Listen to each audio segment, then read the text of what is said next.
सचेत रहो कि तुम ईश्वर की मंडली की चरवाही करो, जिसको उसने अपने लहू से मोल लिया है। क्योंकि मैं यह जानता हूँ कि मेरे जाने के बाद क्रूर हुंडार तुम्हारे बीच प्रवेश करेंगे, जो झुंड को ना छोड़ेंगे।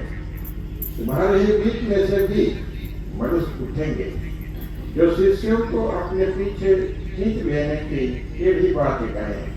इसलिए मैंने जो 3 वर्ष रात और दिन रो रो कर हर एक को पिटाना ना छोड़ा, यह स्मरण करते हुए जागते रहो।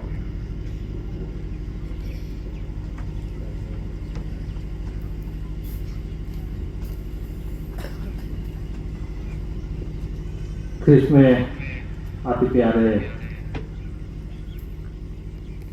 कैंडिडेट रोयान बोलबंदिया, पुरोहित के रूप में अभिषेक होना केवल एक पदवी प्राप्त करना नहीं है, बल्कि यह परमेश्वर की सेवा में अपना जीवन पूरी तरह से समर्पित करने का एक पवित्र करार है। यहाँ आपके लिए एक प्रेरणादायक और संक्षिप्त मार्गदर्शन दिया जाता है।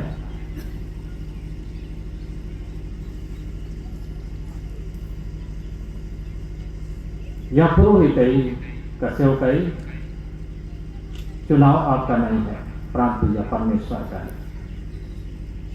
और जब आप इस बात को ग्रहण करते हैं तो यह आप याद रखना महत्वपूर्ण है, यह चुनाव किसी इंसान का नहीं बल्कि स्वयं प्रभु का है।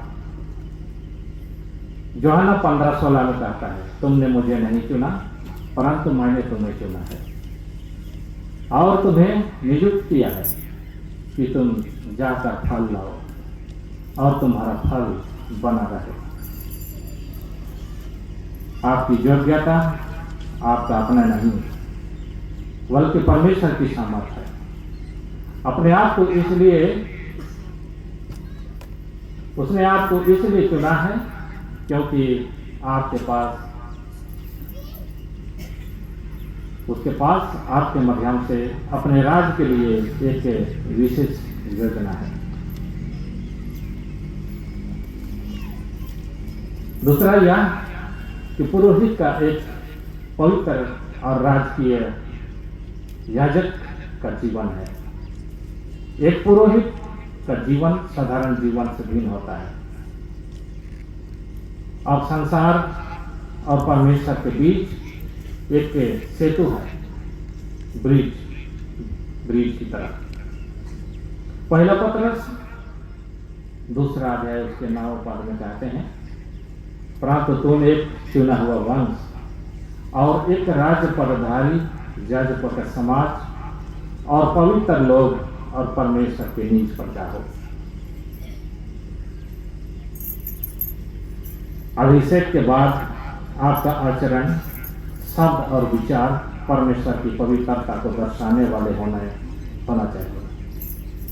आप केवल चर्च के अंदर ही नहीं बल्कि समाज में भी मसीह के राजदूत हैं।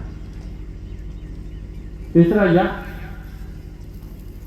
कि पुरोहिताई का पार अधिकार नहीं परंतु सेवा की भावना है। अभिषेक आपको अधिकार देता है, लेकिन बाइबल हमें सिखाती है कि महान वही है जो सेवा करता है। मरकुस 10 अध्याय के 45 पद में कहते हैं, क्योंकि मनुष्य का पुत्र भी इसलिए नहीं आया कि उसकी सेवा टहल की जाए, पर इसलिए आया कि आप सेवा टहल करें और बहुतों के छुड़ौती के लिए अपना प्राण दें। अर्थात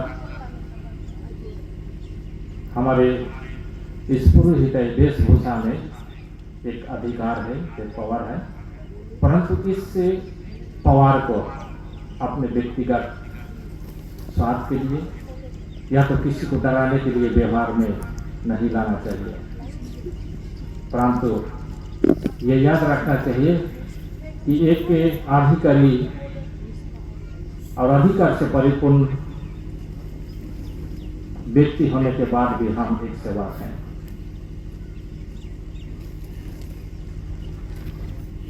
और इस सेवा की जो हमारे रोल मॉडल है वह तो हमारे स्वयं प्रभु यीशु ख्रिस्ट है।